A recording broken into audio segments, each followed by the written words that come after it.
প্রথমে জানাবো প্রধান প্রধান শিরোনামগুলো। চট্টগ্রাম বিশ্ববিদ্যালয়ে আওয়ামী লীগের সন্ত্রাসীদের হামলার কারণ এবং সর্বশেষ থাকছে সেনাপ্রধানের গোপন বৈঠক ফাঁস। এতক্ষণ শুনছিলেন সংবাদ শিরোনাম, এবারে থাকছে বিস্তারিত। চট্টগ্রাম বিশ্ববিদ্যালয়ে আওয়ামী লীগের সন্ত্রাসীরা কয়েকজন ছাত্রকে প্রাণে শেষ করে দিল, অথচ এই ঘটনায় এখন পর্যন্ত কাউকে গ্রেফতার করা হয়নি। নুরুল হক নূরকে মৃত্যুশয্যা শুয়ে কিন্তু এই ঘটনাতেও কাউকে গ্রেফতার করা হলো না। গত ৩৬ ঘণ্টায় দেশে প্রায় ৯ জনের প্রাণহানি ঘটেছে। মোট কথা, দেশে নিরাপত্তা ব্যবস্থা পুরোপুরি ভেঙে পড়েছে। এমন পরিস্থিতিতে সেনাবাহিনীর একটি অংশ বলছে ইন্টারিমের কাছ থেকে ক্ষমতা গ্রহণ করতে পারে সেনাবাহিনী। ইতোমধ্যে সেনাবাহিনীর মধ্যে একটি অংশ সেই পথে অনেকটাই এগিয়ে গিয়েছে। কিভাবে সেনাপ্রধান দেশের ক্ষমতা দখলের পরিকল্পনা করছে তার একটি রূপরেখা দিয়েছে জুলাই মঞ্চ এর আহ্বায়ক আরিফুল ইসলাম তালুকদার। তিনি জানিয়েছেন, ভিনুরকে হাসপাতালে পাঠিয়ে এটার যাত্রা শুরু। ড ইউনূসকে দেশ চালাতে ব্যর্থতার দায়ী দেয়া হচ্ছে। রাষ্ট্রপতিকে দিয়ে জরুরি অবস্থা ঘোষণা করে সেনাশাসন সূচনা করা হবে। বিপ্লবের পক্ষের উপদেষ্টাদের আটক এবং কুত্তার মতো পেদানি দেয়া হবে। সেনাশাসন ঘোষণার সাথে সাথে প্রতিবেশী দেশের এই দেশীয় রাজনৈতিক দল আর এসএসের মতো রামদানিয়ে রাজপথে নামা হবে। টুকটাক উপদেষ্টাগুলোর কোনোটা স্লটারও হতে পারে। আলোচিত ছাত্রনেতাগুলো জায়গায় জায়গায় চিত হয়ে পড়ে থাকবে। কেউ কাউকে বাঁচাতে আসার সুযোগটাই পাবে না। নাহিদ যা চীন থেকে দেশে ঢুকলেই একই পরিণতি হবে।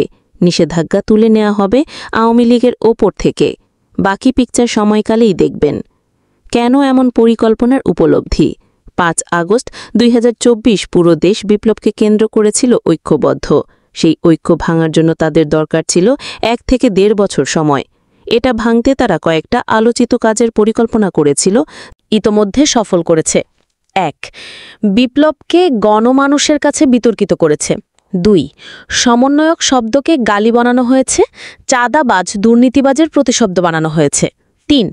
আন্দোলনকারীদের একটা অংশকে অসম্ভব রকমের টাকা কামানোর সুযোগ দিয়েছে এবং সেগুলোর প্রমাণ রেখেছে, আর যে অংশকে বঞ্চিত করা হয়েছে সে অংশকে বিক্ষুব্ধ করার পরিবেশ বানিয়েছে। দেখবেন বিপ্লবের অংশীদাররা এখন একে অন্যের ভয়ানক শত্রু। ৪. সরকার থেকে জুলাই যোদ্ধা কোটার কথা বলা হয়েছে, মাসে মাসে ভাতা দেওয়ার কথা বলা হয়েছে। এসব বলে আন্দোলনকারীদের সাধারণ মানুষের কাছে ভিলেন বানানো হয়েছে। ৫. এই সবগুলো করার জন্য তাদের দরকার ছিল বিপ্লবীদের আবরণে একটা অথর্ব সরকার। বাহ্যিকভাবে মনে হবে সরকার তো আসিফ নাহিদ রায় করেছে, কিন্তু যারা সামরিক সায়েন্স জানেন তারা এটা খুব সহজে ধরতে পারবেন। নাটাই হাতে রেখে দিয়ে আকাশে একটা ভিন্ন ঘুড়ি দেখানো, যে ঘুড়িটা রংচঙের স্বাধীনতা আন্দোলনকারীদের দেওয়া হয়েছে ঠিকই, কিন্তু নাটাই তাদের হাতে রেখে দিয়েছে। নাটাই কি? আওয়ামী লীগের। দেশের সর্বোচ্চ চেয়ার সার্বভৌমত্বের লীগের, অর্থাৎ সেনাবাহিনী। দেশের হার্ট সচিবালয় লীগের, সকল সচিব আগেরগুলাই। আইনশৃঙ্খলা বাহিনী লীগের, গুটি কয়েক শীর্ষপাত ছাড়া সবগুলাই আগের। মিডিয়া লীগের, গুটি কয়েক মিডিয়ার চেয়ারম্যান ছাড়া বাকি সবই আগের। এমনকি এই অথর্ব উপদেষ্টাদের যে পুলিশ বডিগার্ড দেয় সেটাও আপার নিয়োগ করা। ১ বছর আগের করা তাদের প্ল্যান ১০০ ভাগ তারা সফল করে ফেলেছে। এখন উপযুক্ত পরিবেশ তৈরি হয়েছে, তাই সবার আগে জুলাই বিপ্লবের অন্যতম প্রতীক নূরকে রাজপথ থেকে বিতাড়িত করে তাদের দ্বিতীয় পাঠ শুরু করেছে। আপাতত আর কিছু বলতে চাই না, গত ১০ মাস ধরে বলে আসছি, কেবল ফলোয়ার কম বলে মানুষের কাছে এই নির্মম সত্য পৌঁছাতে ব্যর্থ হয়েছি। আমার জন্য সবাই দোয়া করবেন। অনেক ঝুঁকি সত্ত্বেও এই নির্মম সত্যে হাত দিয়েছি।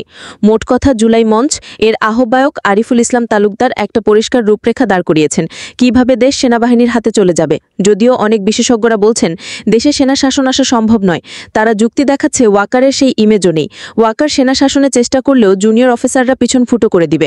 ওয়াকার নিজেই ব্যাপারচাকা অবস্থায় আছে। বাংলাদেশের প্রধান বিচারপতি ড সৈয়দ রেফাত আহমেদের সঙ্গে বৈঠক করেছেন সেনাবাহিনী প্রধান জেনারেল ওয়াকারুজ্জামান। তবে বেশ কিছু সিনড্রোম দেখে এ দাবি উলিয়ে দেওয়ার উপায় নেই যে দেশে সেনা শাসন আসতে চলেছে।